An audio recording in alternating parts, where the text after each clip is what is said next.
Hey guys, it's Lee from Right Lane Reviews, and we're doing something a little bit different today. We're going on a road trip with Car Gaze Australia to have a chat with the boys and see what's going on.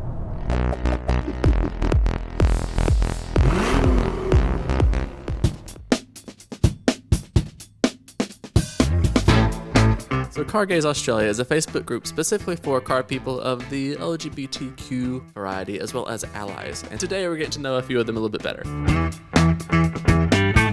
Probably when I was about 4 years old with little toy cars that my parents got me, and I just loved, as many kids do, playing with them, and along with trains and planes, but they seem to fall by the wayside and cars just stayed a passion right through till now. My first car was the Datsun 200B. You got to learn in that. But the first car that I owned was a Peugeot 308. Green with a beige velour interior. I then had a Mitsubishi Magna, and we had Mitsubishis growing up, and so I had some affinity to the brand, and that was a really good car for 10 years. The long-time dream was a BMW. I traded in the Magna. BMW didn't see it coming for my 228. I have just loved the brand along with Mercedes and Porsche since I was a child, but I found myself drawing the little BMW rondel in my exercise books when I was at school, and I knew that was the car I needed to have. I think I started pretty much when I was young. I was nearly born on the side of a freeway, and just had the Click. It was a bit of a go-to, I think, just growing up, Matchbox cars, things like that. Just had a bit of an interest in it all the way through high school, and continued on. Growing up, I remember an old Valiant that Dad had. Might have been a couple of times on the side of the road with it, but that was probably one of the classics we would have had. And then Mum ended up getting a Magna, like people did it in the 90s, and was captivated by that, given it was so new and shiny in comparison, I think. So it's a weird kid, but that's what I rolled with. So my actual first car was a 1977 Honda Civic that my grandpa found out of a paddock. That was to study and figure out how they worked and everything, and drive a manual. That's when I was about 14. My first car was a 2001 Verada, and 20 years later it still hasn't died yet. Sitting at my parents' place, gathering some dust. Been, I guess, interesting cars ended up turning into work as well. So I started off with car rentals and uni jobs straight out of high school, went into some fleet leasing, and then ended up working for a manufacturer. 15 years in the car industry.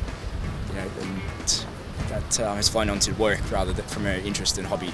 Something there. She's got a name. Her name is May. Not really sure where that's from, because I guess that stems from my name. That's A-B-E, so it's A-E-M-A-E. It only makes sense. I don't even know what I'm talking about. So yeah, that's just the Cooper S14. I've had it for a couple of years. Wasn't necessarily involved in cars, but I was just born with a passion for it. Looking at cars in music videos and all that, which is a bit funny. Jennifer Lopez had a music video called Love Don't Cost a Thing, and then she's driving an Aston Martin DB7 for 10 minutes.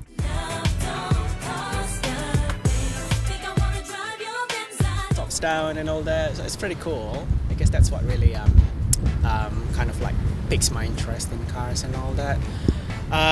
What else? Italian Jobs, of course. Gone in 60 Seconds. That doesn't pique any interest in American cars though, for some reason. First car, this is a funny one. I'm coming from Bali, so I went here and then I bought my first car. Please don't judge me on this. I was only 21. It was 2005 Holden Astra convertible. It was such a housewife's car.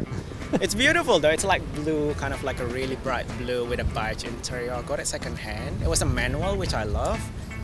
It was a lemon. Once I got the Astra, and then I've got it was a 78 Mercedes-Benz. It was a 280 CE. It's a 123 series, W123.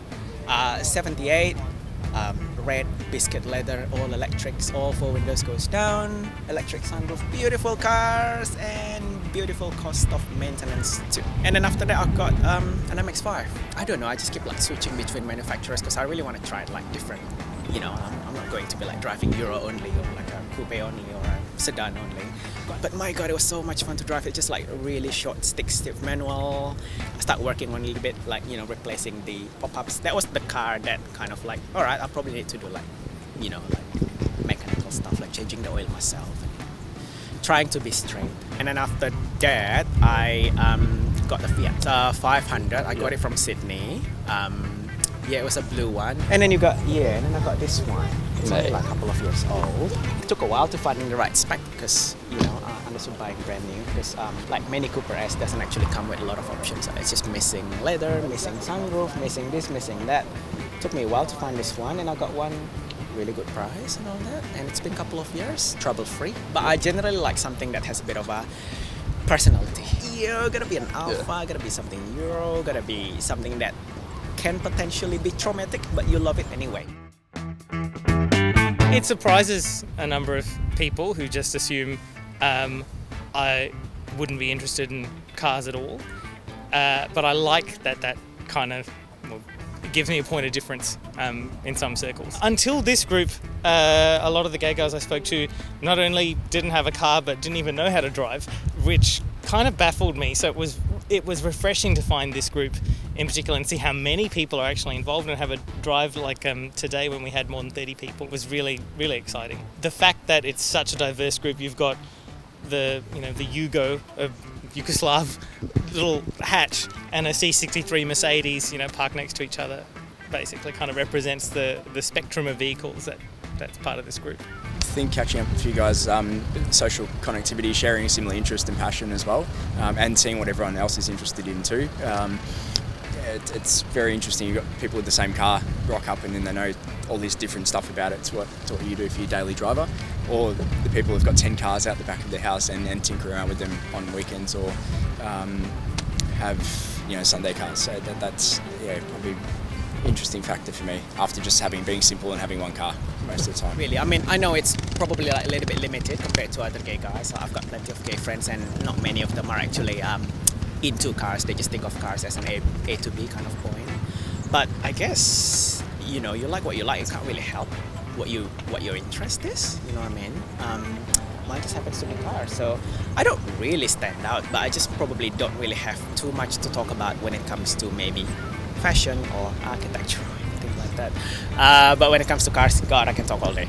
Standing out, I think that's the best way of saying it. I mean, standing out is good, right? Why would you want to be like everyone else? Why would you want to fit in, So if you like what you saw today, don't forget to like and subscribe to the channel below, and stick around because we're going to get to know these cars a little bit better as well as the people.